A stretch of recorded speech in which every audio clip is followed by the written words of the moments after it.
berjumpa lagi dengan saya Yudo dan juga nanti ada Kak Roma ya. Kita di acara IG Live ya online bareng Alkitab hari ini Senin 15 Desember 2025 dan kita di tema Natal. Dan kita pasti nggak akan berdua aja, akan ada teman-teman lain juga, ada guest kita, ada Kak Jos dan juga Kak Almi ya. Oke, selamat malam Kak Roma, selamat datang, selamat bergabung. Halo, selamat malam Kak Yudo. Sehat ya? Ya, Semoga. Ya, selamat malam seluruhnya sahabat Sabda ya, teman-teman yang sudah bergabung hari ini. Kiranya bisa lancar nanti jam ke depan. Kita ber-PA untuk menyambut Natal ya, dengan temanya Sang Juru Selamat dari Lukas 2 ayat 8 sampai 14. Kita undang ya Kak guestnya? Iya, ini masih diundang sama teman-teman teknis. Jadi teman-teman masih punya waktu ya. Ini adalah sebenarnya Alkitab terakhir tahun ini ya Kak ya. Jadi kita menutup ini dengan gong yang kenceng nih. Kita akan bahas tentang Sang Juru Selamat. Siapakah dia? Di manakah dia akan dilahirkan? Dan bagaimana kita harus merespons dia? Nah teman-teman kita akan belajar sama-sama tentang tokoh-tokoh yang akan kita pelajari malam hari ini. Dan juga peristiwa kita pelajari malam hari ini dari Lukas 2 ayat 8-20 ini yang perikop panjangnya ya. Tapi nanti kita akan fokusnya di ayat 8 sampai 14. Nah, teman-teman silakan share juga infonya ke teman-teman yang lain, share juga ke sobat-sobat gereja, rekan-rekan gereja gitu ya, biar sama-sama kita belajar tentang tokoh yang menjadi sentral dalam peristiwa Natal ini. Oke, ini masih mengundang Kak Jos dan juga Kak Almi. Kak Jos sudah masuk ini, selamat malam Kak Jos. Ya, selamat malam. Maaf ya kalau masih di jalan ya. Siap, enggak apa-apa Kak. Nah, kita akan masih menantikan Kak Almi ya, karena nanti kita bakal bareng-bareng ngebahas firman Tuhan ini. Sebenarnya firman Tuhan yang sangat familiar ya, Kak Rom ya. Tiap Natal biasanya ayat ini ada. Tiap Natal akan dibacakan, tiap Natal bahkan didramakan nih. Didramakan, dibuat lagunya, macam-macam ya. Dan kita akan mempelajari ayat-ayat yang familiar ini, yang mungkin akan menemukan aha untuk Natal 2025 ini dan persiapan hati kita pastinya untuk kehidupan kita. Ya, kita kenalan ya. Udah kenalan? Dari Almi dulu, bisa kenalan ke kita semua? Oke, shalom.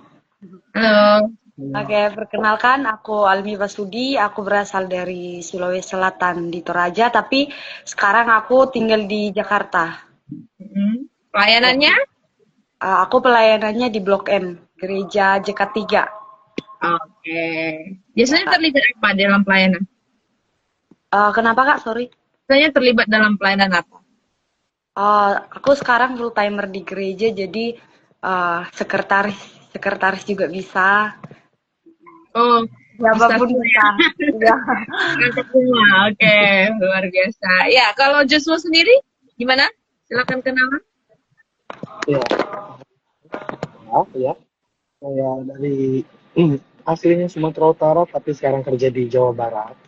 Saya ngajar agama dan saya juga berpelayanan di beberapa gereja, denominasi gereja sebagai kadang pelayan ibadah ini, altar, dan juga kadang pelayan firman begitu.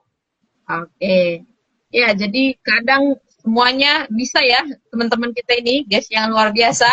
Thank you untuk kehadirannya ya sebagai tamu di Alkitab hari ini. Jadi kita akan jelasin bahwa Alkitab ini adalah satu seri pendalaman Alkitab dari Yayasan Lembaga Sabda untuk kita bisa memahami pasal-pasal atau ayat-ayat yang terkenal. Makanya kita sebut ayat yang top Alkitab ya, dari sudut pandang yang baru dengan cara yang menyenangkan, dengan cara Instagram seperti ini dan juga bisa diikuti oleh anak muda. Sedangkan ketika kita menggali PA kita ini, kita memakai satu metode namanya SABDA ya. SABDA ini singkatan dari SIMA, analisa, belajar, doa, diskusi, dan aplikasi. Ini menarik karena tema ini akan menolong kita untuk melihat setiap ayat demi ayat dengan cara eksposisi. Jadi kita bisa melihat akar dari ayatnya dan kita bisa menggalinya, mengeksposnya keluar sehingga apa yang dimaksudkan penulis itu bisa kita pahami dengan simak, dengan menganalisanya dan menyimpulkan dan kita diskusikan dan kita mengambil aplikasinya gitu ya.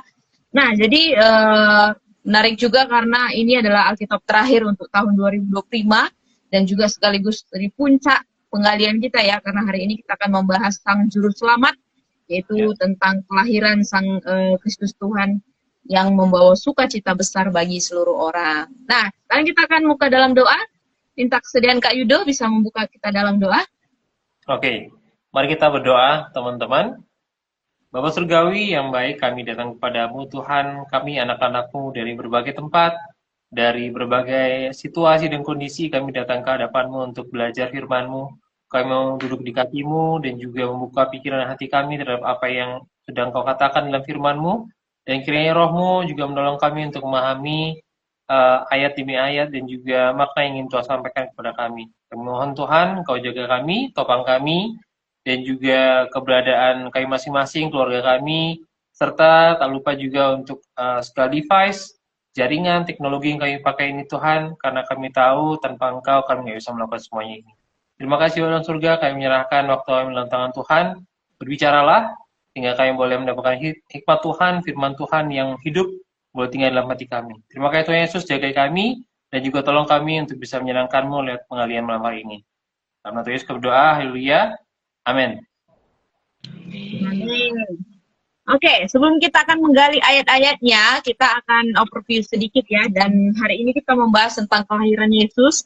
Tapi kalau kita lihat memang di Lukas pasal yang kedua ini itu dijelaskan tentang gembala ya. Kalau kita bisa pelajari sedikit, nanti juga memang dalam penggalian akan kita gali juga ya.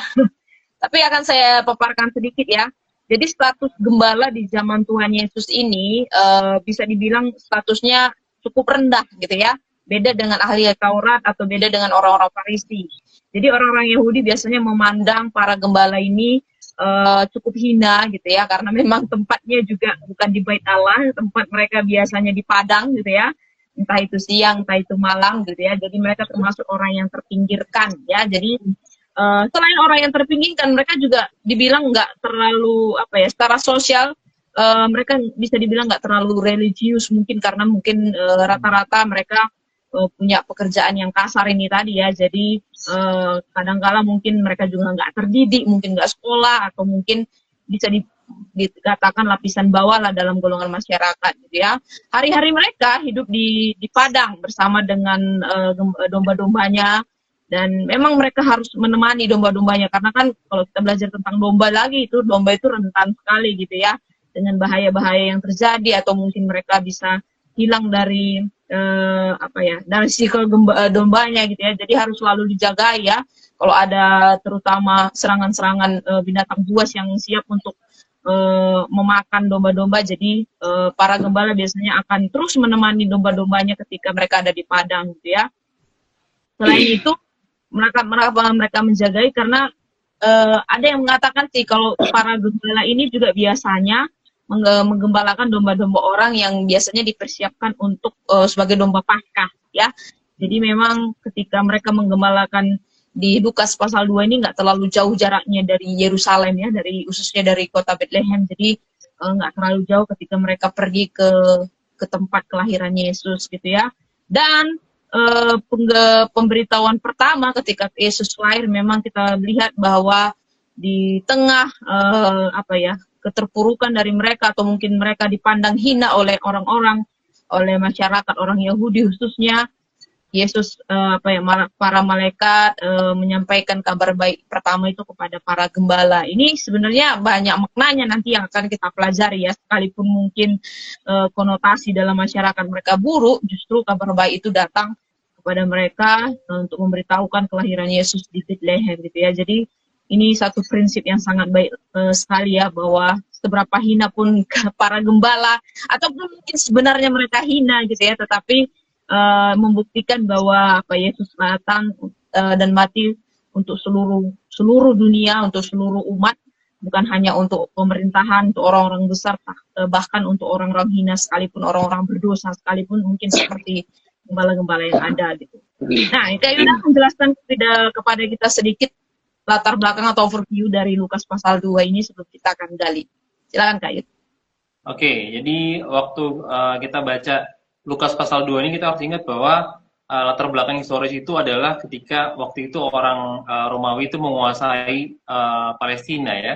Dan di kota itu, kota Bethlehem itu, itu ada kayak ada sensus penduduk. Sebenarnya bukan di Bethlehem aja, tapi seluruh Kekaisaran Romawi itu ada sensus penduduk sehingga mengalurkan orang-orang itu balik ke rumah mereka masing-masing, ke kampung halaman mereka masing-masing gitu ya. Kita ingat ya teman-teman kalau baca bagian apa pasal 1 atau di apa namanya Matius pasal 1, pasal 2 gitu ya, teman-teman bisa lihat latar belakang dari sejarah historis ini. Kemudian itu kita bisa melihat juga bahwa dalam kondisi yang sangat rentan, dalam kondisi yang sangat tekanan itu, lahir satu jawaban dari Allah gitu ya. Satu yang sangat dinantikan oleh banyak orang gitu sebenarnya, banyak orang Israel gitu ya. Bahkan mereka selalu mengingat-ingat perkataan nabi-nabi di perjanjian lama, mereka menantikan sang Mesias yang membebaskan, sang Mesias yang melepaskan dan sebagainya. Nah, di tengah situasi itu Tuhan memberikan satu jawaban yang nggak dinyana semua orang. Nah, ini teman-teman kita akan lihat gimana kontras sekali pemikiran manusia dengan pemikiran Allah, rencana manusia dengan rencana Allah. Dan juga kita akan melihat bagaimana sebenarnya kayak tadi Kak Romo sampaikan, justru ketika Tuhan menyatakan dirinya, dia tidak menyatakan diri kepada orang yang di atas, tapi dia menyatakan diri kepada orang-orang dalam status sosial yang sangat-sangat rendah seperti para gembala ini. Nah, kita akan nanti lihat bagaimana situasi ini, bagaimana para gembala itu merespons kabar baik ini, bagaimana juga nanti kabar ini dinyatakan kepada mereka melalui pembacaan-pembacaan yang akan kita sampaikan nanti setelah bagian ini ya. Nah, kemudian di pasal 2 ini dibagi secara sistematis gitu ya. Ayat 1-7 itu kita bahas tentang pasal ini membahas tentang kelahiran Yesus di Bethlehem, ayat 8-14 tentang pemberitaan kepada gembala, 15-20 tentang respons para gembala, ayat 21 secara khusus itu ngomong tentang penyinatan dan penamaan Yesus. Nah, berikutnya ayat 22-24 tentang bagaimana keluarga Yesus yang taat pada Taurat. Ayat 25-35 kita melihat bahwa kesaksian Simeon tentang sang Mesias. Jadi ini kalau teman-teman baca terus bawah ini akan lihat satu alur yang menunjukkan bahwa kelahiran Yesus yang sederhana itu tidak bisa menyembunyikan siapa dia di mata orang-orang yang benar-benar menantikan kedatangan sang Mesias itu. Jadi teman-teman kita akan membaca dan juga belajar dari ayat yang sangat spesifik ya, ayat 8-14 tentang bagaimana malaikat bertemu dengan para gembala dan memberitakan sebuah kabar yang sangat baik dalam seluruh sepanjang sejarah manusia. Jadi kita akan baca Lukas pasal 2 ayat 8-14 bersama Kak Jos dan juga Kak Almi. Nanti mungkin silakan Kak Jos ayat 8-10, lalu dilanjutkan oleh Kak Almi ayat 11-14 begitu ya. Oke, silakan mulai dari Kak Jos.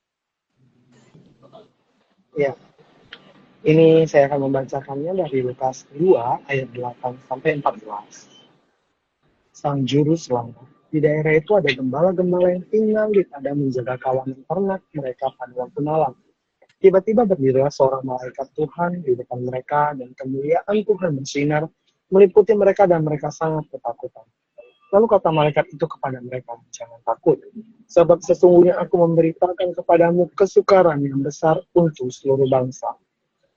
Ya, silakan Kak Almi. Hari ini telah lahir bagimu juru selamat, yaitu Kristus Tuhan di kota Daud. Dan inilah tanda bagimu, kamu akan menjumpai seorang bayi dibungkus dengan lampin dan terbaring di dalam palungan. Dan tiba-tiba tampaklah bersama-sama dengan malaikat itu sejumlah besar bala tentara surga yang memuji Allah. Katanya, kemuliaan bagi Allah di tempat yang maha tinggi dan damai sejahtera di bumi di antara manusia yang berkenan kepadanya. Ya, kita sudah baca ya dari ayat-ayatnya. Sekarang kita akan menggali konteks dari ayat ini dengan langkah yang pertama dulu, yaitu langkah simak ya, untuk kita bisa membaca secara teliti dari ayat 8 sampai ayat 18. Nanti teman-teman di rumah juga sangat bisa untuk komen, untuk share juga apa yang didapatkan ya. Nanti dituliskan di kolom komentar dan kita akan bacakan juga. Oke, silakan Kak Yun. Oke, kalau aku ke Kak Almi dulu ya. Oke, di bagian 1, bagian simak ini yang pertama kita akan bahas adalah di ayat 8. Nah, Kak Almi, siapa aja yang berada di padang pada malam itu dan apa yang sedang mereka lakukan, Kak? Silakan. Oke, setelah saya baca di ayat pasal 8 ini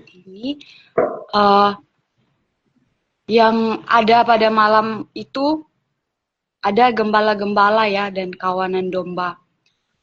Nah, kalau dalam bahasa bahasa Ibraninya, gembala ini adalah ra'a ya, yang artinya menggembalakan atau menjaga. Dalam bahasa Yunani, poimen, penjaga atau pemelihara, penuntun gitu. Tapi aku lebihnya ke dalam bahasa Ibrani ya. Di dalam bahasa Ibrani, gembala ini aku lebihnya kayak, wah, ini maknanya lebih dalam gitu ya, karena menggembalakan atau memelihara, menjaga dengan sangat perhatian seperti itu.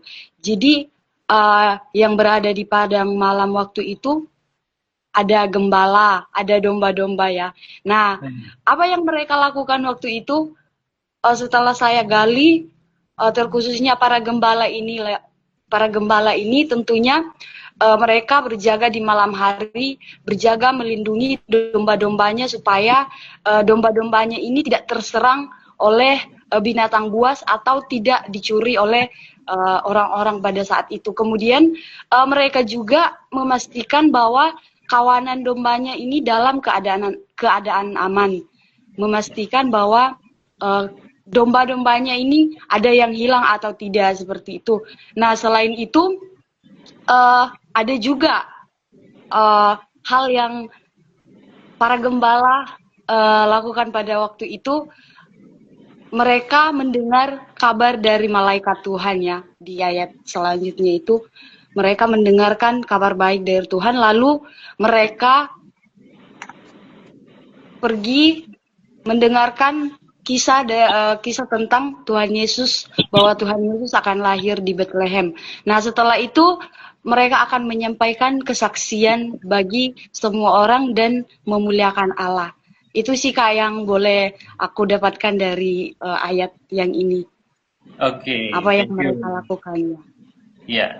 Jadi kita bahas ayat dulu ya Kak ya. Jadi kalau kita ngelihat di ayat 8 ini, kita ngelihat situ sebenarnya kayak ini pembuka cerita dari satu bagian yang satu section dari sebuah cerita gitu ya.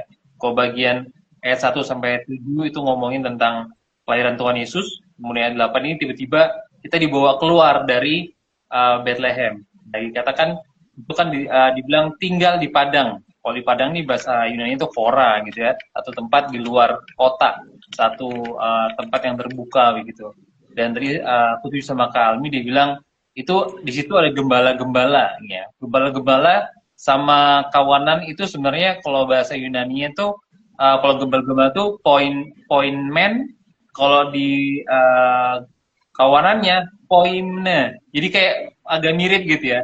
Dan itu mereka menunjukkan juga kayak satu hubungan yang erat gitu antara si gembala dengan kawanannya. Tadi Kak Albi bilang ya mereka ada di sana, mereka ada di luar kota, mereka ada di padang terbuka, mereka ada untuk melindungi menjaga kawanan ternaknya, mereka juga ada di sana untuk melindungi mereka kalau ada bahaya dan segala macam. Jadi ini kita melihat satu sekelompok orang yang pekerjaan itu pekerjaan kasar gitu ya. Tadi kalau kita dengarkan overview dari Kak Roma, itu mereka bahkan orang-orang yang terpinggirkan. Kalau ini benar-benar literally terpinggirkan, mereka berada di luar kota gitu, jauh dari orang-orang yang saat itu mereka tidur nyenyak atau mereka sedang mempersiapkan diri untuk sensus dan sebagainya gitu ya. Oke, kita akan lanjut ke ayat yang ke-9 Kak Roma, silakan. Oke, saya ke Jos ya. Apa yang terjadi ketika malaikat Tuhan menampakkan diri kepada para gembala? Bisa dilihat dari ayat yang ke-9. Silakan Jos. Ya, kalau yang ditanya apa yang terjadi, tentunya ketika kita lihat teks ini secara jelas, ya, itu adalah ketakutan dan kekhawatiran dari para gembala. Dapat dengan jelas kita melihat dalam teks ini, ya, tiba-tiba berdirilah seorang malaikat Tuhan di dekat mereka dan kemuliaan Tuhan bersinar meliputi mereka dan mereka sangat ketakutan. Mengapa bisa ketakutan? Perlu kita garis bawahi dalam overview tadi ya, itu mereka merupakan seseorang atau sekumpulan orang yang mengalami peninggiran secara sosial ekonomi dan sosial politik, dan sosial religius juga. Kenapa? Dalam konteks ini adalah seorang gembala bukanlah orang yang memiliki kedudukan yang tinggi, justru mereka adalah orang bawahan atau kacung-kacung di zaman itu.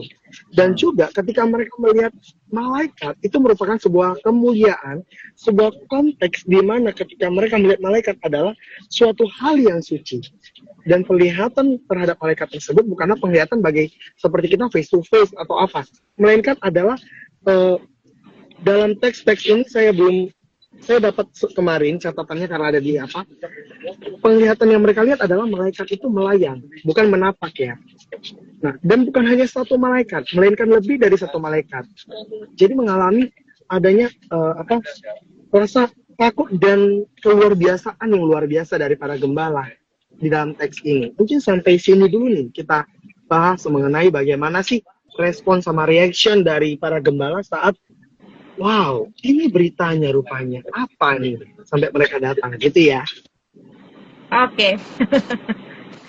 Iya ya, jadi jelas ya. Yang terjadi adalah kemuliaan Tuhan bersinar gitu ya. Kalau kita lihat di Perjanjian Lama memang seringkali ketika malaikat Tuhan datang atau menyampaikan sesuatu kepada Nabi atau mungkin Musa itu kekudusan Allah itu nggak bisa lepas gitu ya. Dan orang berdosa pasti akan wajar ya punya reaksi yang sama ya, ketakutan karena berhadapan dengan itu tadi ya, kekudusan, dan diperhadapkan dengan kehidupan mereka yang berdosa gitu. Dan kalau saya lihat di komik instant, karena saya suka juga secara visual membayangkannya gitu ya, itu gembala itu para malaikat itu digambarkan itu sangat gagah sekali gitu ya, tetapi sinarnya itu sangat menutupi semua kegelapan di padang malam hari itu. Dan itu satu hal yang luar biasa ya, ketika inisiatif Tuhan untuk menyampaikan pemberitaan kabar baik ini kepada para gembala. Oke. Iya. Saya Kita. nambahin sedikit boleh ya? Ayo boleh. Oke.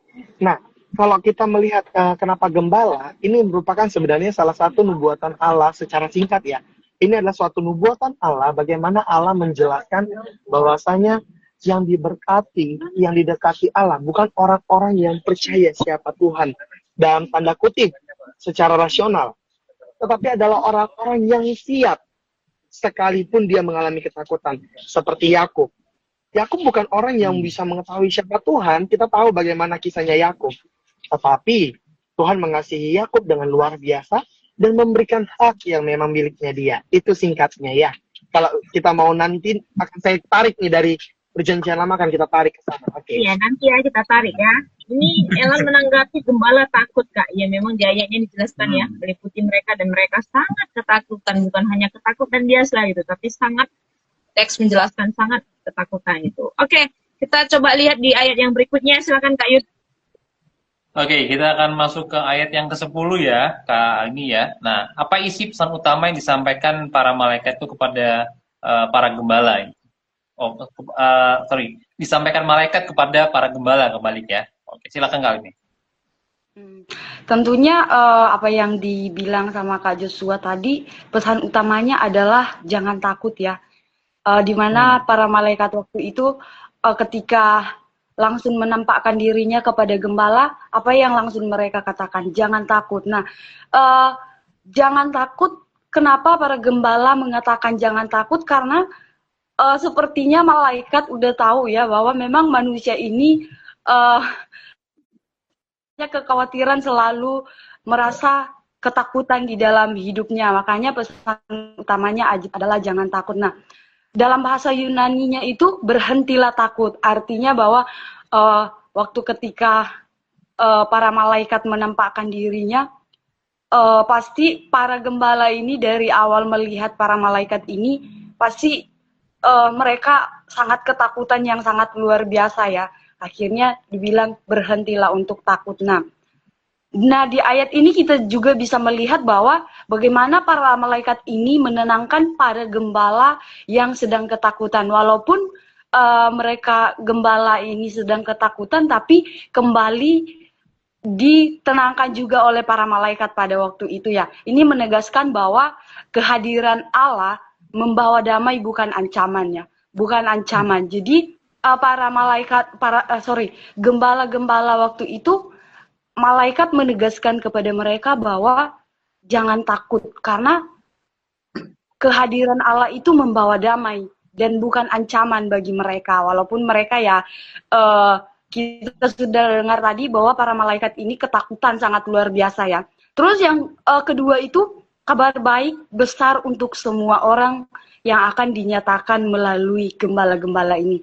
Nah, para malaikat menyampaikan Injil kabar sukacita yang bukan hanya kelompok tertentu tetapi seluruh bangsa ya.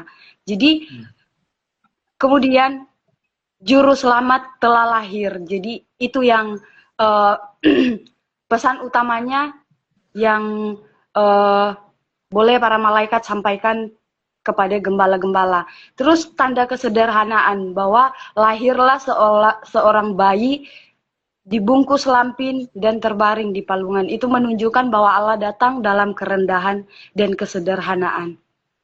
Ya. Ya, sudah Kalbi? Ya.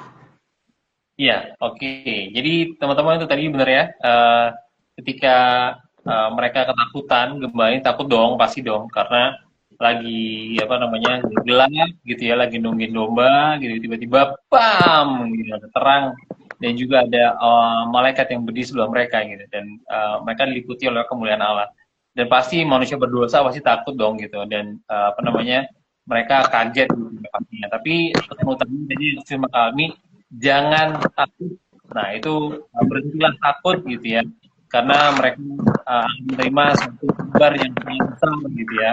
Bahkan di sini katakan, sesungguhnya aku memberitakan kepadamu, aku membawakan kabar kepadamu. Ya. Satu kabar yang bagaimana?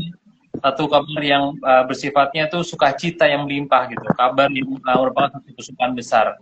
Nah ini menariknya di sini adalah dikatakan bahwa ini adalah kabar yang sangat besar bagi seluruh bangsa. Kalau di sini katakan seluruh bangsa itu Sorry, saya mungkin Almi bisa di mute dulu.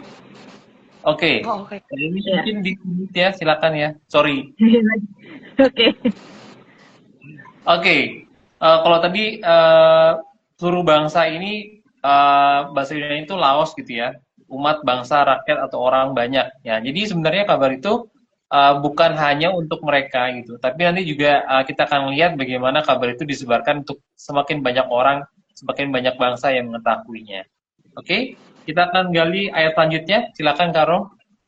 Ya, di ayat yang ke-11 ya. Jos, sudah tidak di bis lagi, udah nyampe ya.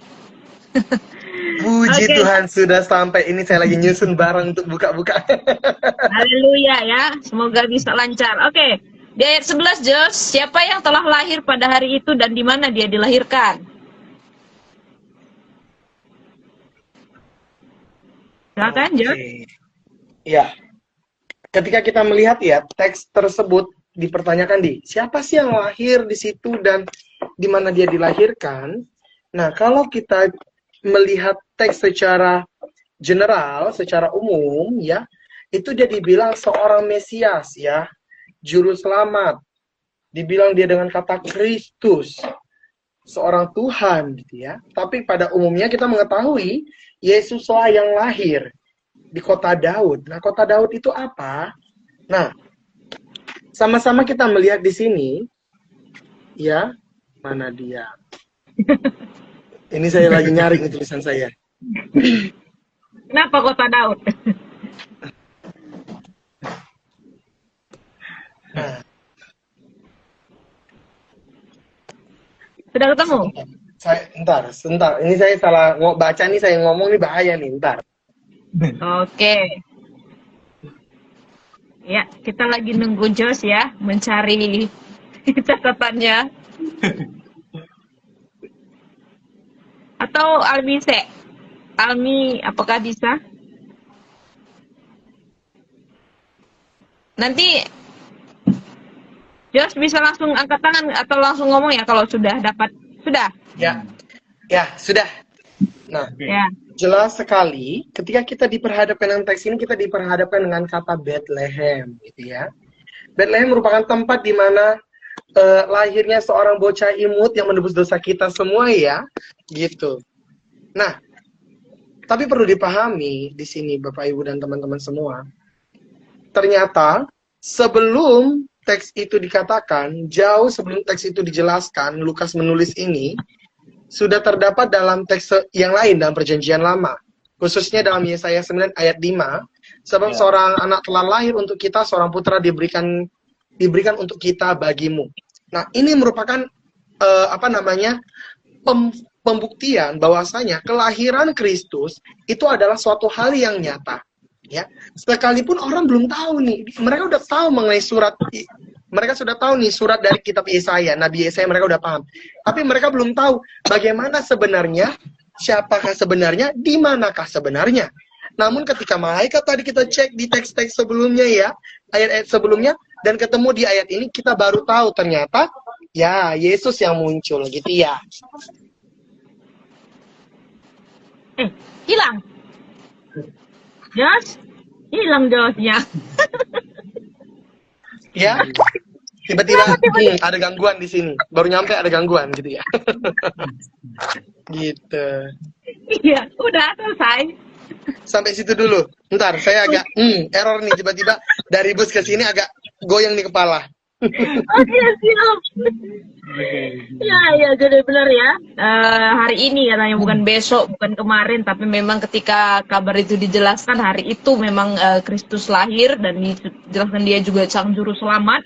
Jadi gelar-gelarnya di satu ayat itu langsung dapat 3 gitu ya. Dia Tuhan, dia juru selamat, dia Mesias, dan bahkan dikatakan dia lahir di Bethlehem.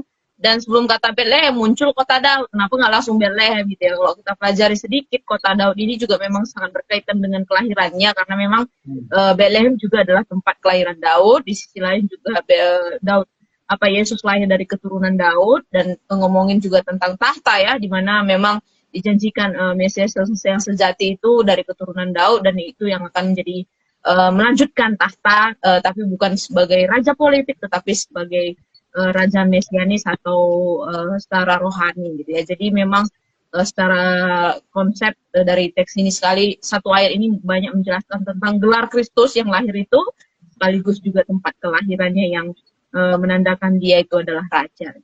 Oke, kita lanjut mungkin. Nambahi sedikit ya Kak ya. Oh ya, silakan. Untung tadi dipancing ini otak jadi jalan nih. Jadi pelegitimasian kata kota Daud ya, itu merupakan pelegitimasian mengenai struktur Yesus yang dia tidak hanya terikat secara konteks spiritual ya, tetapi dia juga terikat dengan konteks bagaimana sosiopolitik terikat dengan dia. Jadi sebenarnya kita dapat melihat Yesus itu bukanlah orang-orang dari keturunan biasa. Nah, kenapa bisa dibilang gitu, Jos? Dari mana? Mungkin buat teman-teman yang nonton dengan kita semua, coba nanti kita buka dari kitab Matius 1 ayat 1, itu akan terlihat strukturnya. Wah, ternyata Yesus ini bukan keturunan orang-orang yang dalam tanda kutip ya, gitu. Sekalipun dia dari keturunan raja, tapi dia juga dilahirkan dari para perempuan-perempuan yang tanda kutip juga nih. Nah, tanda kutip ini nanti biarkan teman-teman penasaran, supaya nanti next mereka akan buka Alkitabnya, begitu. Itu aja yang bisa saya tambahkan sedikitnya. Oke, thank you. Silakan lanjut dulu ya. Kak Ido. Iya, kita akan lanjut ke ayat 12 dulu ya teman-teman ya. Nah, kita akan lihat nih tanda apakah yang diberikan malaikat agar gembala-gembala dapat mengenali bayi itu. Silakan Kak Almi.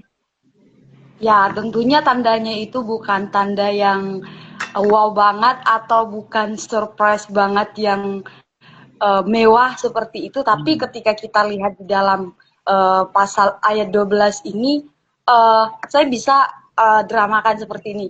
Mungkin pada saat itu para gembala lagi sedang ini ya, terus ada seorang malaikat, kamu pergi ke sana, di sana ada seorang bayi yang sedang lahir. Nah, kalau kamu menemukan seorang kecil yang lahir di sana, terbungkus dengan lampin dan terbaring di dalam palungan, itulah tandanya bahwa itulah juru selamat. Jadi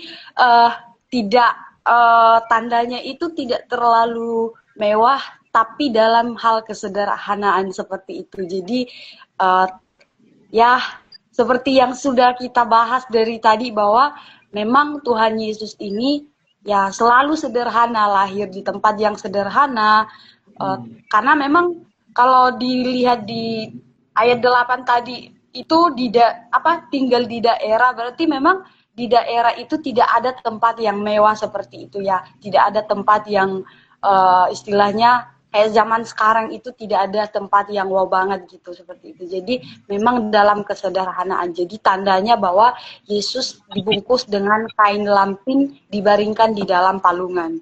Gin seperti itu. Iya, benar Oke, banget Kak. ya. Jadi, itu tadi tanda yang bukan sesuatu yang spektakuler gitu ya. Tempat Ya, lahirnya di mana, kemudian dia dalam perawakannya atau perwujudannya seperti apa, itu sebenarnya satu hal yang bisa ditemukan oleh orang banyak ya. Tapi kalau kita lihat tempatnya itu adalah di sebuah palungan, tempat makan hewan. Dan ini satu hal yang sangat dekat banget sama para gembala ini gitu. Dan mereka kemungkinan besar bayi-bayi nggak ditaruh dalam palungan saat itu ya. Karena kalau kita lihat di misalnya teman-teman cari ya tempat lain Yesus sebenarnya gitu, palungan itu bukan palungan kayu yang ditumpuk terus kemudian dikasih jerami terus dia terpisah dari dinding atau gimana. Jadi sebenarnya tempat itu adalah tempat yang dalam ceruk gua gitu, gua batu gitu. Dan itu ditaruh di situ gitu. Tempat makan hewan itu seperti itu. Jadi ketika kita ngebayangin tempat makan hewan, palungan yang dalam Alkitab dengan palungan yang mungkin teman-teman lihat di film-film kartun atau film-film Natal yang modern atau yang dari klasik gitu ya, itu sangat beda sekali dengan apa yang benar-benar ada di Bethlehem atau di Palestina saat itu gitu. Jadi ketika kita ngomongin seorang bayi yang dibungkus dengan kain lampin gitu ya, kalau di sini dibilang kalau di bahasa Inggris dibilang snugly in cloth gitu ya. Cloth di sini ada yang bilang nih clothnya tuh bisa aja kain yang kasar, kain yang sederhana, bukan kain linen yang dipakai para bangsawan atau kain ungu biasanya yang dipakai oleh para raja dan sebagainya.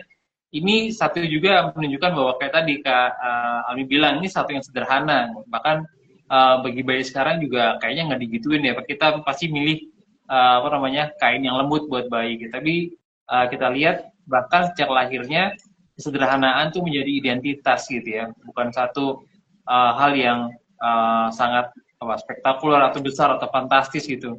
Tapi Yesus adalah seorang yang lahir dalam kehinaan dan kesederhanaan dan mudah ditemui gitu oleh orang-orang yang sedang mencari dia. Itu sih aku setuju banget sama Kak Almi ya.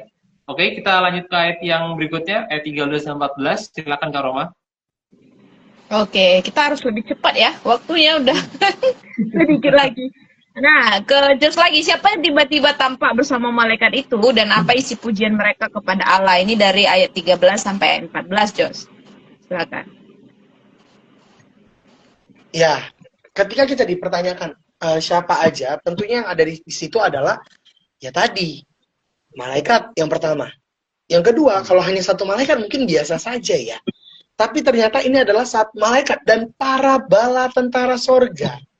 Nah, pujiannya apa? Kalau kita lihat dalam bahasa Yunaninya, ya,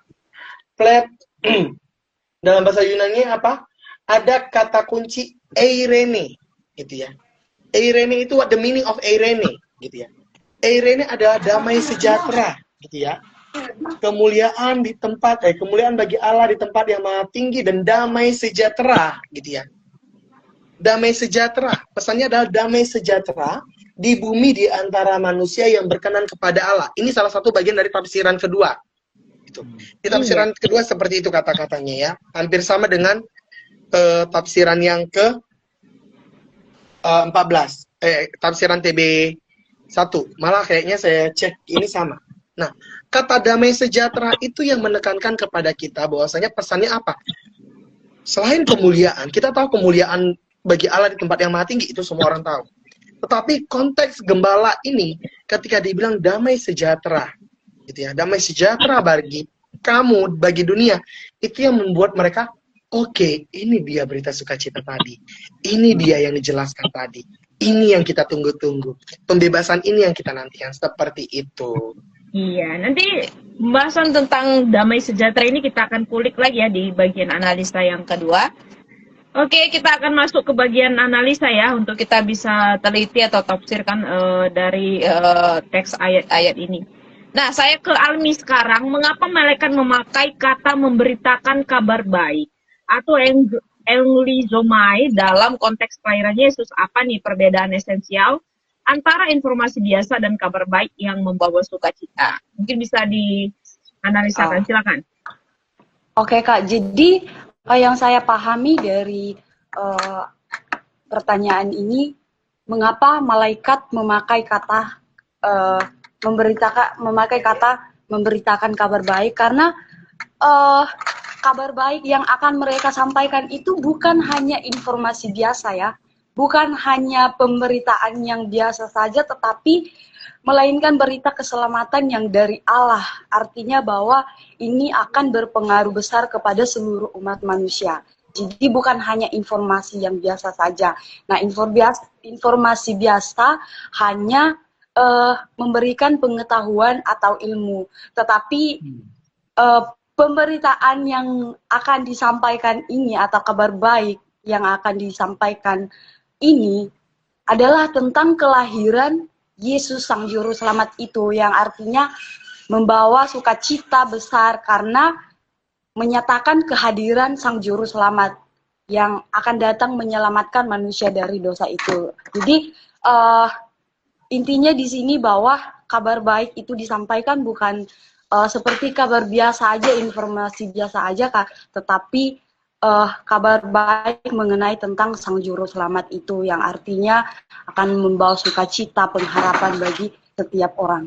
Itu sih Kak. Iya, jadi ini bukan informasi biasa kayak halo ada pengumuman gitu ya. Ini bukan informasi yang seperti itu yang sedang dijelaskan ya, tetapi kabar sukacita tadi sudah jelas disampaikan oleh Almi ya, bahwa Juru Selamat lahir, dosa dan kuasa maut dikalahkan, dan ada kemenangan di dalam Sang Mesias yang lahir, dan ini sudah digenapi sejak 600 tahun mereka menunggu, dan juga ribuan tahun juga nubuatannya sudah tersampaikan, dan kesukaan besar itulah yang telah lahir, dan rencana keselamatan ini memberikan sebuah pengharapan yang baru bagi seluruh dunia, khususnya juga pemberitaan pertama kepada para gembala saat itu.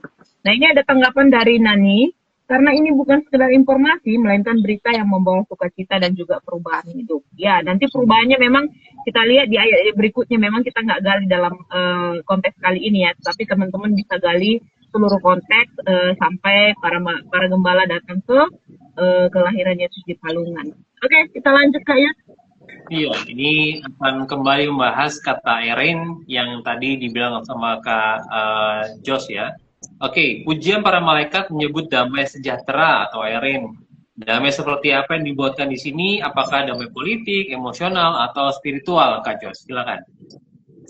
Nah, ketika kita diperhadapkan dengan kata Erin, nah tadi itu udah saya singgung tuh ya, damai sejahtera Erin nih. Ini merupakan padanan dari kata yang selalu kita ucapkan, Shalom. Ya, itu merupakan padanan kata. Nah, karena ini merupakan padanan kata dalam bahasa Yunani yang Shalom, kita bisa melihat nih, ternyata damai sejahtera ini bukan berkonotasi secara duniawi. Tapi dia adalah damai sejahtera yang universal. Ya. Tidak hanya menyentuh sosiopolitik, tidak hanya menyentuh sosioekonomi, tidak hanya menyentuh kedudukan sosial. Kenapa? Perlu kita pahami lagi. Kembali lagi, kayaknya saya terus-terusan bilang perlu kita pahami ya. Nah, kenapa? Pada konteksnya dan pada masa saat ini juga yang sering terjadi adalah ketika kita bilang damai sejahtera itu adalah sesuatu yang datang secara kasat mata dan secara lahiriah. Gitu ya, daging banget gitu. Tapi sedangkan damai sejahtera ini adalah sebuah pujian yang terlepas dari sebuah beban. Gitu. Jadi ketika kita melihat seorang gembala tadi, ya, dibilang damai sejahtera, bayangi Bapak, teman-teman semua, saat kalian mengalami tekanan, tiba-tiba ada sebuah kata pastoral, damai sejahtera bagimu dalam sebuah tekanan. Kita nggak akan bisa membilang amin, nggak. Tapi kita hanya bisa terkagum. Gitu ya. Terkagum, dan itu yang membuat kita jadi tersenyum dan meneteskan air mata. Benar. Gitu loh. dalam kesulitan seorang gembala, dalam kesulitan seorang yang terpinggirkan dalam konteks ekonomi, religi, dan lain sebagainya, mereka dibilang damai sejahtera, bukan dengan makhluk yang berasal dari bumi.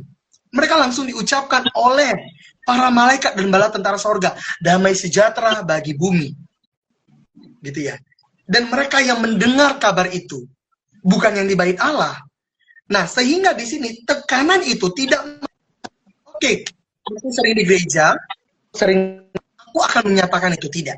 Tetapi aku melihat umatku, aku melihat jemaatku, aku melihat ciptaanku, di situ aku hadir untuk menyampaikan kata damai sejahtera atau eirene.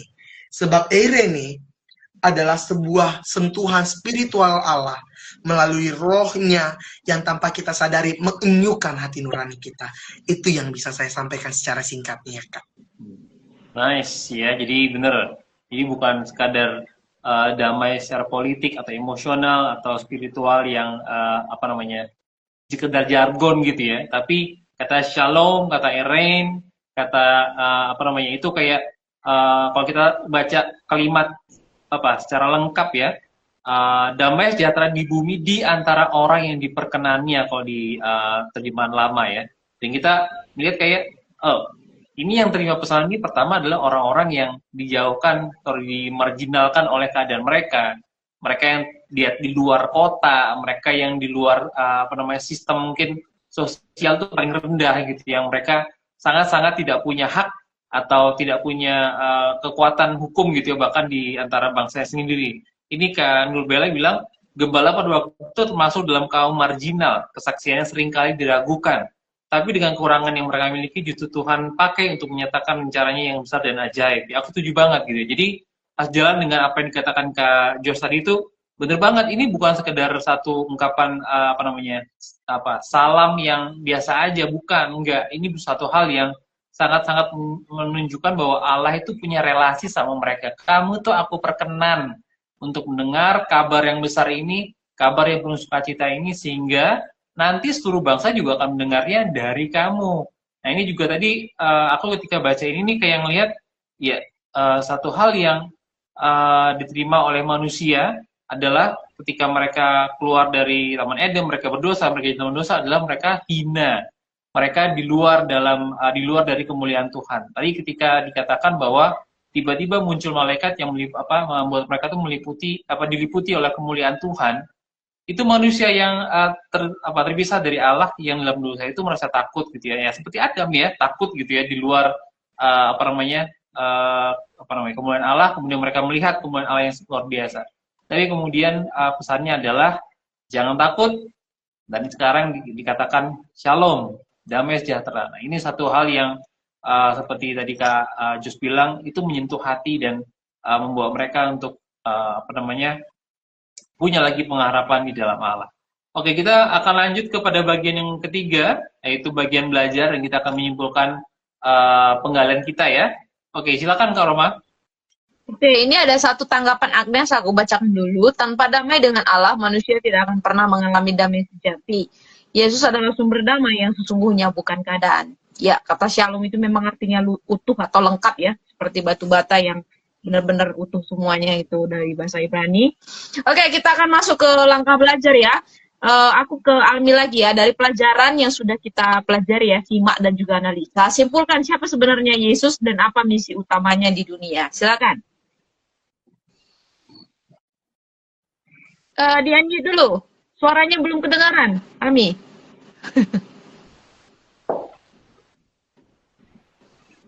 Bisa? Halo? Sudah? Oke. Kedengaran? Sudah. Iya Kak. Oke. Jadi apa yang sudah kita bahas tadi ini kesimpulannya bahwa Yesus Kristus ini adalah juru selamat, dan misi Tuhan Yesus sendiri itu adalah untuk menyelamatkan umat manusia ini. Jadi itulah mengapa sebabnya Yesus lahir di tempat yang hina, Yesus datang membawa shalom itu, ya tujuannya, misinya itu hanya untuk membawa kita umat-umatnya dari dalam gelap kepada terang. Jadi tujuan utama Yesus Kristus itu sendiri adalah untuk menyelamatkan kita orang-orang berdosa dalam kesederhanaannya, dan ini menjadi contoh yang sangat bagus banget buat kita yang menjadi teladan bagi kita, bagaimana dia dalam kesederhanaannya bisa lahir, padahal dia adalah seorang raja di atas segala raja, tetapi dengan kerendahan hatinya dia bisa datang ke dalam dunia dengan segala kesederhanaannya, hanya untuk siapa? Hanya untuk kita manusia dan hanya untuk membawa kita kepada keselamatan itu. Namun terkadang kita sebagai manusia tidak bisa dan kadang tidak mampu merespon keselamatan yang Tuhan sudah berikan kepada kita itu. Tapi satu hal yang saya boleh pahami bahwa Tuhan Yesus datang untuk menyelamatkan umat manusia, termasuk aku dan kakak-kakak semuanya. Terima kasih. Amin. Setuju ya, untuk misi dari Yesus sendiri namanya juga juru selamat. Jadi menyelamatkan, memang itu adalah misinya ya, mengubah ketakutan para gembala menjadi sukacita, menghadirkan damai shalom yang tadi sudah kita juga bahas, dan juga dia datang menyelamatkan bukan hanya orang-orang besar, bukan hanya para pemerintahan atau orang-orang terpelajar atau orang-orang yang ada di bait Allah, termasuk orang terpinggirkan yaitu para gembala, sehingga melalui kelahiran Yesus ya dia bisa dimuliakan dan manusia yang berdosa itu bisa dilayakkan karena ada pemulihan hubungan ya, ada pemulihan hubungan yang tadinya rusak karena dosa ya. Itulah misi dari Yesus dan itulah yang sudah kita pelajari bersama dan juga sudah kita percaya ya sebagai juru selamat kita yang hidup. Nah, kita akan lihat di bagian berikutnya untuk kesimpulan yang kedua. Silakan Kak Yud. Yes, sebelumnya ada Kak Nani ya. Yesus adalah juru selamat yang datang untuk menyelamatkan manusia dan memulihkan relasi dengan Allah. Ya, ini sejalan dengan apa yang dikatakan Kak Roma dan juga Kak Ani tadi ya. Oke, berikutnya kepada Kak Jos. Respons apa yang seharusnya kita ambil dari pemberitaan kelahiran Yesus dan bagaimana respons itu dapat memperkuat pengenalan kita tentang Dia, Kak? Silakan Kak Jos. Ini merupakan pertanyaan reflektif ya. Pertanyaan refleksi kepada kita pribadi ketika kita ditanya respon. Yang pertama adalah kita mengaku dulu. Gitu. Responnya ketika kita mengakui Yesus sebagai juru selamat, kita memang harus mengaku dengan rendah hati bahwasanya memang tanpa Yesus kita nggak bisa ngapa-ngapain. Gitu. Tanpa adanya kabar sukacita, tanpa ada kata eirene, kita bukanlah sesuatu yang luar biasa hebat di mata Allah. Enggak. Gitu. Kenapa? Karena perlu kita garis bawahi adalah kehadiran Yesus bukan semata-mata ingin menekankan kepada kita kalau kita ini adalah orang yang memang harus Allah pertanggungjawabkan untuk lepas dari dosa, tidak. Ya. Tetapi kehadiran Yesus di sini adalah pembuktian bahwasanya cintanya Allah kepada manusia adalah mutlak. Gitu. Beda konotasinya ketika emang Allah harus berkorban buat gue, bukan. Dia bisa aja tidak berkorban, tapi karena besarnya, gitu kalau kita lihat dalam kata Yohanes ya, karena begitu besarnya kasih Allah akan dunia ini, sehingga dia mengaruniakan, gitu. Anaknya yang tunggal supaya setiap orang yang percaya kepadanya tidak binasa, melainkan beroleh hidup yang kekal. Nah, di sini adalah respon kita rendah hati, disusul dengan rendah diri, gitu ya. Rendah hati disusul dengan rendah diri yang hanya untuk Allah. Kita mengaku bahwasanya ketidakmampuan kita, ketidakberdayaan kita itu memang adalah haknya kita, itu memang miliknya kita. Namun terlepas dari itu semua, kenapa kita bisa ada sampai saat itu? Itu karena cintanya Allah. Nah, yang kedua, selanjutnya adalah responnya kita adalah memuliakan Allah dalam setiap nafas hidup. Even sekalipun kita nggak bisa ngapa-ngapain, ketika kita masih bisa nih hidup ini nafas, tarik ini udara dengan gratis, itu harus menghargai sesama. Gitu. Ini dua respon wajib. Yang pertama merendahkan hati yang disusul dengan rendah diri. Yang kedua adalah memuliakan Allah. Gitu ya. Memuliakan Allah dari apa? Dari cara hidupnya kita. Loh, saya nggak bisa punya kaki, saya nggak punya harta, saya nggak punya ini. Nggak usah banyak alasan. Itu merupakan respon bagaimana kita melihat segala sesuatu bukan dari apa yang kau punya, tapi dari kau siap atau tidak. Ketika kau udah rendah hatimu, kau rendahkan dirimu ke hadapan Allah, Tuhan, aku siap kau pakai di balik kekuranganku. Ini merupakan bukti bagaimana ketika seorang janda, nanti ketika kita cek di teks-teks di diksionari kita akan melihat bagaimana, mungkin ini semua pada tahu, kisah seorang janda yang hanya memberikan 2 keping. Lalu Yesus mengatakan, dia telah memberikan semuanya, sedangkan yang lain memberikan lebih dari situ. Nah, di sini ada apa? Ada kerendahan hati dan kerendahan diri. Baru ada sikap yang siap menerima panggilan Allah. Nah, banyak di antara kita justru, ya, banyak di antara kita justru, kita siap merendahkan hati kita siap, bukan kita udah melakukan ya. Kita siap, berarti belum melakukan. Kita siap melakukannya, tapi ketika diperhadapkan dengan realitanya, nanti dulu deh, kok agak berat ya, kok masih sakit ya di sini. Nah, itu realitanya yang sering terjadi. Makanya itu 2 hal ini wajib. Ya?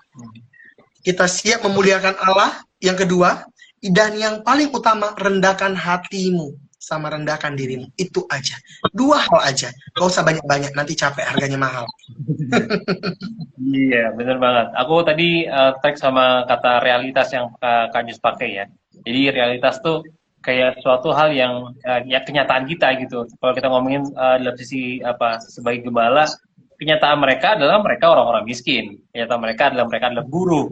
Kenyataan mereka adalah mereka ada di luar, bukan di dalam kota, bukan dalam kerjaan yang lain. Kenyataan mereka adalah mereka tersisih dari status sosial yang lain gitu. Tapi ada kenyataan yang lain, kenyataan yang lebih besar daripada kenyataan mereka. Realitas yang lebih besar daripada realitas mereka adalah ketika Tuhan mengutus malaikatnya untuk menyatakan kabar baik gitu ya, menyatakan Airen damai sejahtera, jangan takut, dan juga dikatakan bahwa Tuhan menyatakan perkenanannya kepada mereka orang-orang yang hina gitu.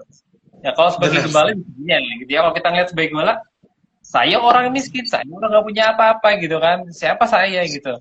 Tapi kalau dia akhirnya dia menyerahkan diri, kata Kak Jus tadi kan rendah hati, merendahkan diri gitu ya, dan melihat bahwa ada realitas yang lebih besar daripada realitas saya gitu, dan mereka akhirnya tunduk pada realitas yang lebih besar itu begitu. Jadi ya satu hal yang nggak semua orang bisa ngelakuin itu, nggak semua orang bisa untuk menyerahkan harga diri mereka di bawah realitas yang lebih besar ini gitu. Dan aku teman-teman baca berikutnya tadi tindakan yang bisa dilakukan yang kedua oleh Kak Jus tadi kan adalah memuliakan Tuhan gitu ya. Itu yang mereka lakukan ketika mereka di Yesus, mereka kemudian kembali dengan bersukacita dan memuliakan Allah. Itu adalah satu tindakan spontan yang muncul dari kerendahan hati mereka terhadap realitas yang baru itu. Oke, kita akan masuk ke bagian diskusi teman-teman. Saya akan kembalikan kepada Kak Roma. Silakan Kak Roma. Oke, Kak Ali ya. Sebelumnya ada tanggapan dari Kak Bima. Haleluya ya, untuk setiap mungkin penggaliannya ya. Oke, ke Ali lagi. Jika Natal adalah kabar baik bagi semua orang, mengapa banyak orang Kristen justru merasa biasa-biasa saja atau bahkan tidak berubah setelah mendengar berita itu? Silakan Almi. Oke. Kak izin matikan kamera, bisa? Bisa. Oke.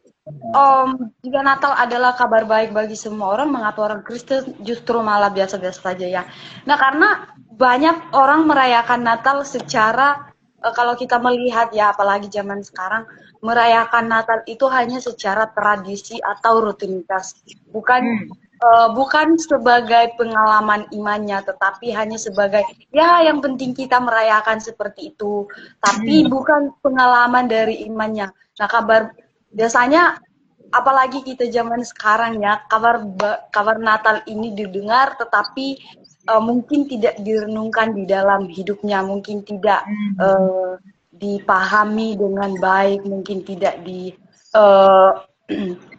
dipikirkan dengan baik, sehingga tidak membawa pertobatan dan tidak membawa sukacita sejati atau perubahan hidup di dalam dirinya. Jadi apalagi ya kita ya orang-orang zaman sekarang, apalagi saya tidak menjudge ya, tapi memang itu kenyataannya yang terjadi sekarang. Kita banyak merayakan Natal dan itu biasa-biasa aja tanpa kita mengalami hal-hal baru, mengalami perubahan hidup, karena dilaksanakannya itu bukan karena pengalaman imannya, bukan karena pengalaman spiritualnya bersama Tuhan, tetapi dilakukan hanya sekedar ya udah saya lakukan, saya yang penting saya Natal di tanggal 25 Desember, yang penting saya di bulan 12 ini masih bisa merayakan Natal, ya udah yang penting itu aja.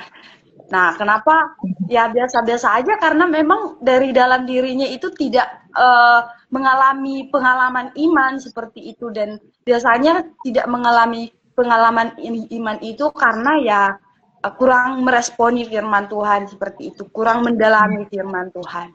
Mungkin itu sih, Kak. Setuju ya. Oh ya, silakan. Boleh Silakan, aja. Bang Jos. Ya, ketika kita diberikan pertanyaan tadi itu saya sangat setuju banget dengan Kak apa ya namanya di sini nampak saya. Aku cuma ingat nama susah Kak. Kalau dari Kak saya setuju banget ya, karena tidak adanya pengalaman spiritual. Tapi di sini sih yang jadi kesedihan saya sebagai salah seorang teolog ya, teolog muda yang mungkin ilmunya masih seujung kuku. Ketika saya belajar teologi, ternyata Natal itu bukan bicara kata kemewahan. Natal itu bukan bicara dekorasi. Natal itu bukan berbicara mengenai, ayo kita nanti pakai kostum apa, perayaannya mau gimana, tidak. Natal itu adalah persiapan diri, gitu ya. Persiapan diri dalam menanti yang namanya Maranatha, gitu ya. Tapi banyak di antara kita justru merayakan Natal dengan lebih mewah daripada Paskah. Wow, bagaimana dengan Paskah? Nah, mungkin akan ada sesi Paskah, tapi sebenarnya yang harus mewah itu adalah Paskah atau Natal. Nah, karena kebanyakan kita menjadikan tradisi Natal adalah kabar sukacita, dan Eirene dikonotasikan sebagai hal yang duniawi. So, Natal yang sering terjadi adalah yang kita lihat sekarang. Kenapa? Natal adalah hari kelahirannya. Tapi banyak di antara kita, khususnya kita orang Kristen, merayakan Natal, termasuk saya, merayakan Natal di hari sebelum dia lahir. Ibarat kata, belum ulang tahun itu orang sudah kita rayakan. Ini kan? Gitu loh. Makanya saya sekarang dalam pelayanan firman saya, ketika saya melayani di beberapa minggu, saya selalu mengatakan kita tidak merayakan Natal, tapi kita merayakan hari penyambutan Natal. Selamat hari Natal. Sekarang bukan hari Natal, sekarang hari penyambutan Natal. Dan setiap hari adalah hari penyambutan Natal. Kata Natal saya ganti dengan kata Maranatha. Natal adalah hari kedatangannya dia. Yang pertama, ia menebus dosa kita. Dan Natal yang kedua apa? Ialah Maranatha. Hari kedatangan dia untuk menghakimi kita. Makanya perlu kita pahami, Natal bukan sekedar aksesoris perayaan di gereja. Natal bukan sekedar event-event di gereja. Natal bukan sekedar suasana yang penuh salju seperti di Eropa. Karena Yesus tidak lahir di tempat yang bersalju. Ya, Yesus lahir di tempat yang gurun tandus banyak angin. Gitu. Dia lahir di pesisir, di pinggiran daerah Bethlehem. Gitu. Walaupun masih sekitaran situ, tapi dia berada di pinggir. Nah, Natal bicara kesiapan kita di tandang tandus hidup ini, di tandang tandus hidup kita siap nggak menerima kedatangan Allah tadi? Itu Natal. Tapi kalau kita nggak memahami itu, so what do you think about Natal? Stop bicara Natal. Itu untuk pesan-pesan untuk kita semua dari saya. Gitu, tambahan. Nah, ini teguran keras ya untuk semua kita, termasuk juga saya kena tegur ya.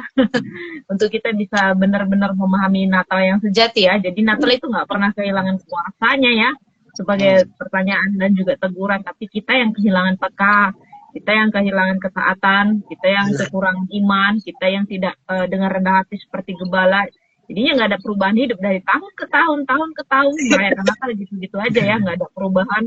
Hanya baju yang bertambah, dekorasi yang bertambah, tapi hati sama aja tahun ke tahun ya. Itu jadi satu catatan untuk perayaan Natal yang akan kita rayakan di tahun ini bagi kita semua.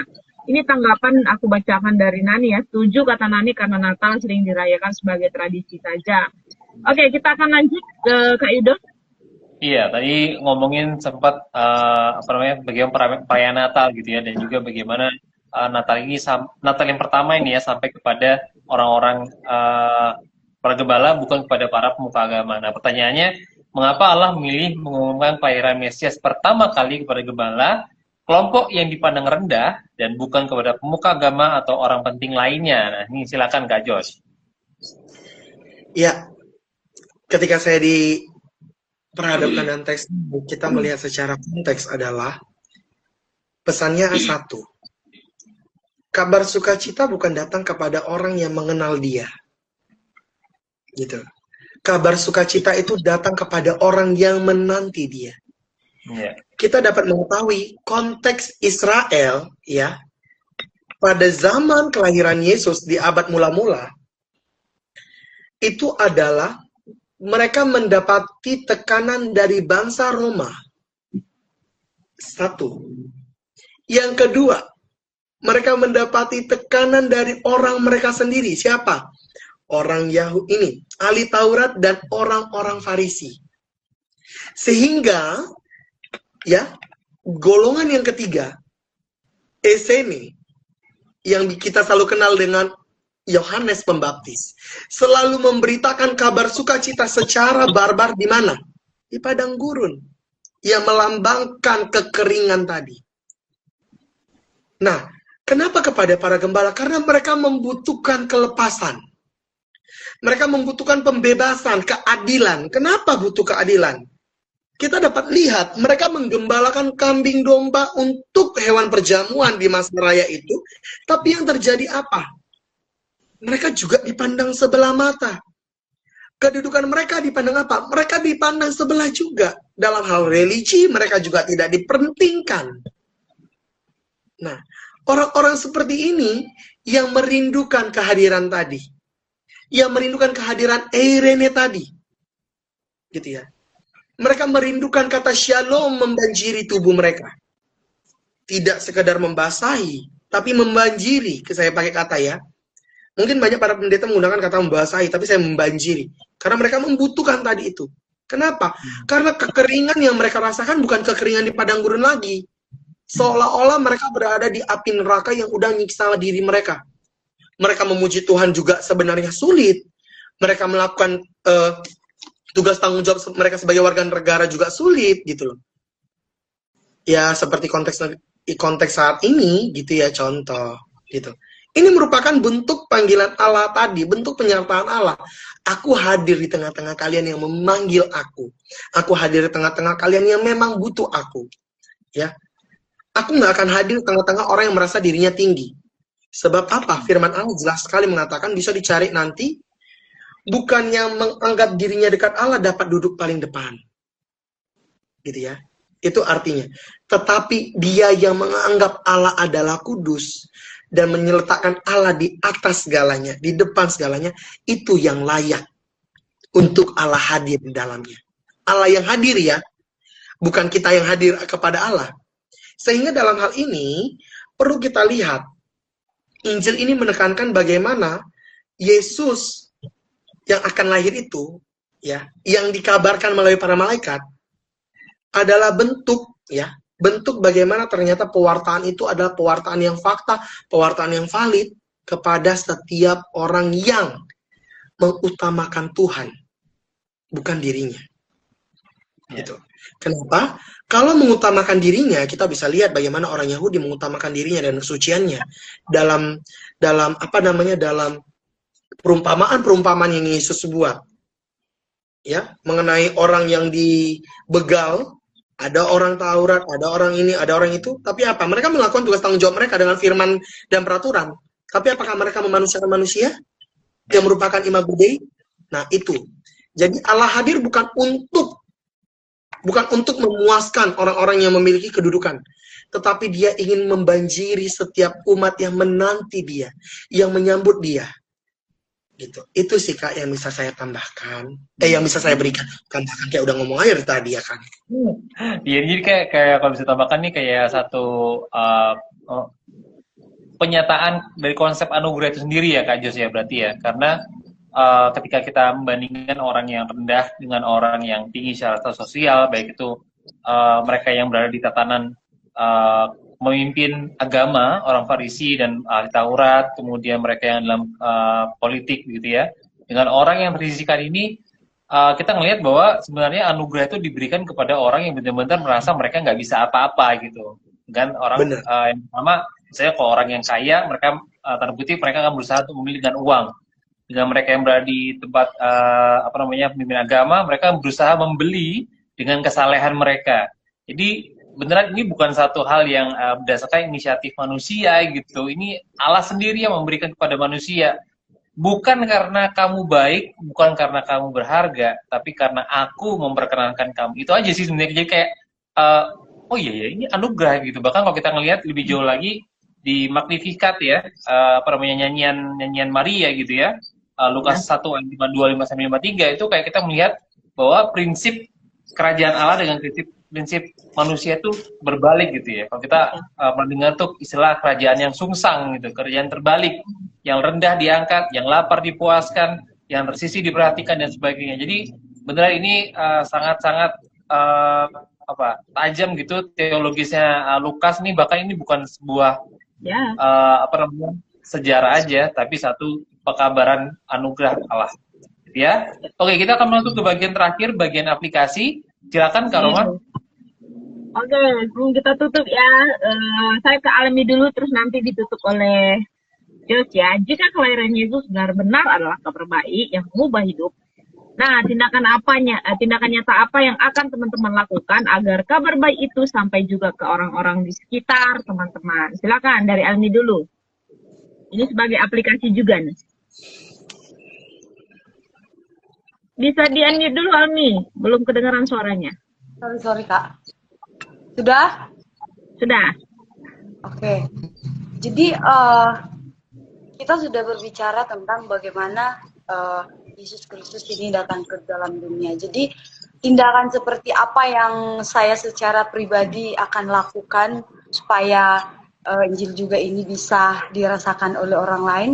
Ya saya akan lebih merendahkan hati untuk bisa dituntun oleh pimpinan Roh Kudus, supaya bagaimana juga saya bisa memberitakan kabar baik itu melalui Injil, dan bagaimana juga hidup saya merespon tentang firman-firman-Nya Tuhan, bagaimana saya bertindak, bagaimana saya dalam berpikir kepada Tuhan saja, supaya saya juga bisa memberitakan dan melalui kehidupan saya orang bisa merasakan, orang bisa melihat Kristus di dalam diri saya, dan bisa dirasakan oleh banyak orang, dan Injil itu bisa tersampaikan kepada semua orang, termasuk orang-orang di sekeliling saya. Itu sih Kak. Amin. Selamat melakukannya ya. Kalau dari Jos, gimana Jos? Kalau ditanya mengenai bagaimana ya kita dapat jika kelahiran Yesus benar-benar adalah kabar baik yang mengubah hidup, tindakan nyata apa yang bisa kita lakukan gitu sampai kepada orang-orang di sekitar. Saya selalu berkesaksian, teman-teman, sedikit sharing ya. Saya bukan dari keluarga yang bisa memampukan saya untuk sekolah teologi ya. Tapi satu hal yang saya ingat dari salah satu kata para pelayan, ketika Tuhan sudah menuntunmu sampai ke titik ini, Tuhan tidak akan pernah tidur, Tuhan tidak akan pernah membilang, ya udah cukuplah, nggak sanggup pun kau, nggak. Tuhan tidak akan pernah pasrah sama hidupmu. Ketika Natal merupakan kabar baik, di balik tekanan hidupmu, percayalah, Tuhan pasti ada cara yang akan membuat kamu bertumbuh. Nah, dari sini saya selalu menekankan kepada diri saya percaya Tuhan itu akan terus menuntun saya. Di balik tekanan yang saya rasakan, saya percaya kalau Tuhan itu akan selalu ada dan tetap ada. Walaupun itu berat. Gitu. Jadi pesannya, apa yang akan saya lakukan adalah tetap percaya. Di balik kata percaya saya harus bertanggung jawab. Gitu. Saya bukan percayanya itu bukan percaya yang pasar, teman-teman. Percayanya itu bukan, aku percaya Tuhan, ya udah aku pasrah, enggak. Tapi percayanya itu ada perjuangan di dalam diri kita. Gitu. Percayanya ada sebuah bentuk gebrakan dalam diri kita. Oke Tuhan, kau telah menuntunku sampai tahap ini, aku akan buktikan. Gitu. Jadi kita percaya Tuhan mengizinkan kita sampai saat ini, dan Tuhan juga butuh bukti dari kita. Nah, ketika saya bisa lulus kuliah, saya selalu sharing kepada anak-anak murid saya selalu sharing kepada setiap orang di sekitar saya yang mungkin mereka selalu mengatakan, Serjo, saya nggak mungkin bisa nyekolahkan anak saya begini. Tidak ada yang tidak mungkin kalau udah kamu masukkan ke sini. Loh, maksudnya apa, Ser? Masa saya untuk bayar uang sekolah? Tidak. Tuhan yang tahu caranya bagaimana melunaskan. Tuhan yang tahu caranya bagaimana kamu bisa melakukan. Yang penting kamu mau mengerjakannya. Gitu. Kabar sukacita juga gitu. Ketika Tuhan mengatakan saya ada di tempat ini untuk menjadi tempat penyaluran kabar sukacita, saya juga harus mampu. Kenapa? Saya nggak melihat Tuhan ketika saya mati, enggak. Saya nggak perlu melihat Tuhan ketika saya mati. Saya hanya perlu melihat Tuhan ketika kita sedang bersama-sama. Kenapa? Kita adalah imago Dei, segambar dan serupa Allah. Kak Yudo, Kak Roma, dan yang lain sebagainya. Kak apa lagi aku lupa tadi, satu lagi namanya siapa ya? Amin. Pak Ami. Kita ini adalah imago Dei, gitu ya. Kita adalah imago Dei, segambar dan serupa Allah. Tidak berbicara fisik, tapi berbicara intelektual, spiritual, rohaninya kita bagaimana. Itu. Sehingga ketika saya berada di sekitar kalian, saya berada di sekitar orang-orang di samping saya merasakan kabar sukacita, dan saya berusaha untuk memberikan kabar sukacita itu. Sekalipun banyak tekanan yang saya hadapi, saya tetap berusaha. Lalu Kak Jos, kalau misalnya kabar sukacita yang kakak bagi nggak bisa menguatkan orang lain, gimana? Laporan kepada yang mengajarkan kita. Siapa? Tuhan. Ingin lapor ke Tuhan. Bawa dalam doa, bilang, Tuhan aku hari ini begini. Lapor ke dia. Dia akan memprosesnya. Tuhan itu prosesnya dalam laporan cepat, teman-teman. Nggak lambat. Yang penting kita lapornya bukan curhat. Dia itu nggak kayak curhat di tol biasa. Dia akan cepat memprosesnya. Yakin dan percaya. Karena setiap proses kehidupan pasti akan Tuhan ubah. Yang penting ada dua konsep dasar. Rendah hati dan rendah diri hanya untuk Allah. Jangan untuk manusia. Tidak perlu manusia direndahkan hati. Merendahkan hati untuk manusia, oke. Tapi merendahkan diri untuk manusia, jangan sekali-sekali. Itu hanya milik Allah. Digarisbawahi. Rendah diri hanya milik Allah. Jadi, siapkan dirimu. Bilang sama Tuhan, ini aku, utus aku. Lukas 16 ayat 10. Jikalau kita bisa setia dalam perkara kecil, Tuhan akan memberikan perkara luar biasa untuk kita kerjakan. Dan pasti akan menjadi berkat. Gitu. Amin, amin. Terima kasih, Jos. Luar biasa. Terima kasih juga, Almi, untuk 1 jam lebih ya. Kayaknya nggak 1 jam, tapi 1,5 jam. Pengajian kita yang menarik hari ini ya. Sekaligus juga jadi penutup untuk Alkitab tahun 2025 ya. Puncak dari setiap penggalian kita, yaitu tentang Sang Juru Selamat yang sudah kita gali. Dan kiranya kita semua bisa menjadi duta kabar baik seperti Jos, seperti Almi juga ya, yang akan siap menjadi duta kabar baik bagi seluruh orang-orang yang ditemui, sehingga kabar baik itu juga bisa tersampaikan kepada mereka, dan mereka bisa mengenal Sang Juru Selamat yang mengubahkan dan yang menyelamatkan. Nah, Kak Yudo akan memberikan kesimpulan dulu sebelum kita akan menutup di dalam doa. Silakan Kak Yudo. Oke, jadi kita belajar banyak dari Kak Jos dan juga Kak Almi malam hari ini ya.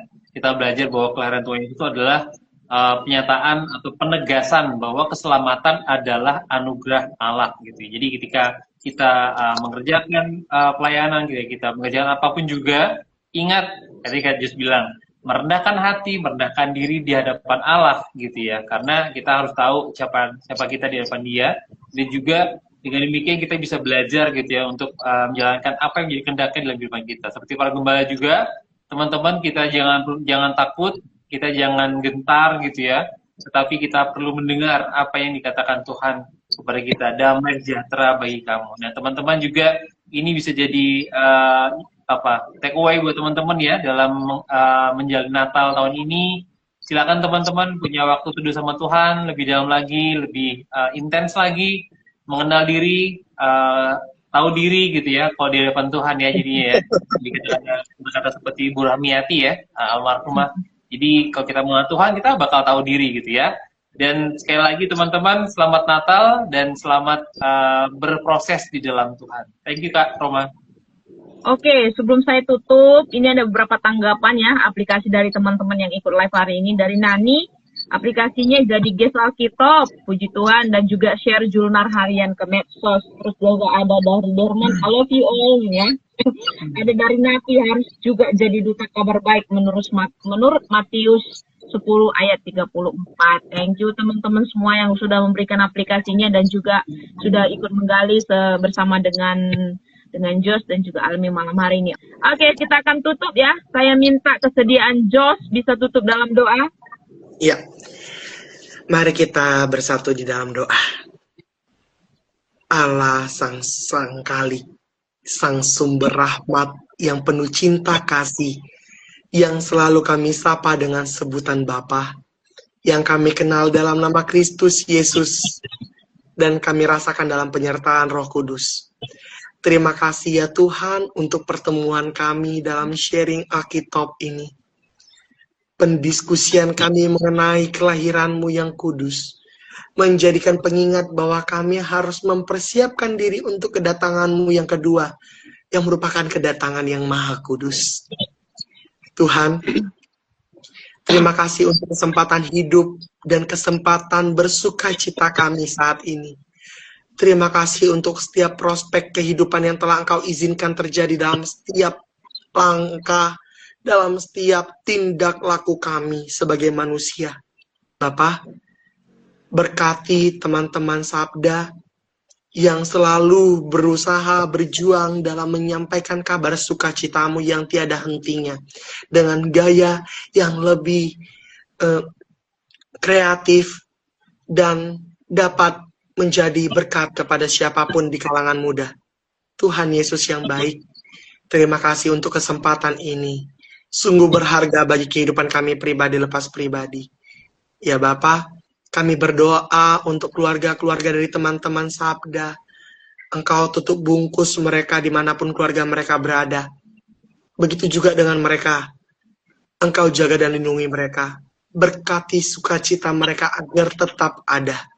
Berkati damai sejahtera mereka agar tetap semakin bertumbuh. Jangan biarkan si iblis memporak-porandakannya. Begitu juga dengan Kak Ami ya Bapa. Engkau tutup bungkus dia dalam tugas tanggung jawabnya dan pelayanannya. Engkau jaga dan lindungi dia selalu. Baik keluarganya dan sukacita dan damai sejahteranya. Begitu juga dengan hamba-Mu ini ya Bapa. Dalam persiapan dan kesiapan yang akan anak-Mu ini lakukan, siapkan hati dan jiwa anak-Mu ini ya Bapa. Engkau yang mengetahui proses pergumulan anak-Mu ini. Terima kasih untuk kesempatan hidup ini ya Bapa. Tuhan Yesus yang baik, kami berdoa untuk setiap saudara-saudara kami yang tidak dapat melakukan kegiatan seperti kami lakukan saat ini, yang tidak dapat duduk di kursi yang senyaman kami duduki saat ini. Mungkin mereka juga berlindung di bawah atap yang mungkin rentah akan runtuh. Tuhan Yesus tutup bungkus mereka. Tuhan Yesus jaga dan lindungi mereka. Peluk mereka dengan cinta kasih-Mu. Cukupkan mereka. Kami berdoa ya Bapa untuk setiap penyambutan Natal yang akan datang. Berkati kami semua. Kehendak-Mu Tuhan kami nantikan. Dan kami harapkan selalu terjadi dalam hidup kami. Ampuni dosa dan pelanggaran kami ya Bapa. Di dalam nama Kristus Yesus, kami panjatkan doa ini dengan kerendahan hati dan diri kami. Kami mohon perlindungan dan penuntunan dari-Mu yang Maha Kudus. Amin. Amin. Terima kasih teman-teman ya. Selamat merayakan Natal 2025 dan menyambut tahun baru 2026. Thank you. Sampai ketemu 2026. Sampai ketemu. Salam. Sebelum kita tutup ada beberapa pengumuman ya. Saya akan sedikit review untuk Alkitab tahun 2025 ya. Jadi sepanjang Alkitab 2025 ini ada 45 episode yang sudah kita lakukan. Dari episode 127 dan ini episode ke-171, jadi memang udah 4 tahun setengah Alkitab berjalan. Total guest yang hadir itu ada 88 ya, ini guest yang unik, ada yang beberapa kali memang jadi guest. Terus diskusi yang paling seru kemarin didiskusikan yang cukup dinamis itu tentang Yusuf ya, baru-baru aja ya, membuka jalan bagi kedatangan sang raja. dan paling banyak ditonton itu terkait tentang anak ya, kasih terhadap saudara, tentang keluarga, kasih terhadap saudara sebagai tanda hidup baru. Ya, terima kasih untuk kesekian teman-teman yang sudah menyaksikan Alkitab selama 1 tahun ini, selama tahun 2025. Kiranya teman-teman juga bisa tetap bertumbuh di dalam Tuhan melalui penggalian kita dan tetap hadir di Alkitab selanjutnya. Kami umumkan Alkitab 22 Desember dan 29 Desember itu libur ya, karena kita memang dalam perayaan Natal. Jadi nanti Alkitab akan kembali hadir pada tanggal 5 Januari 2026. Thank you.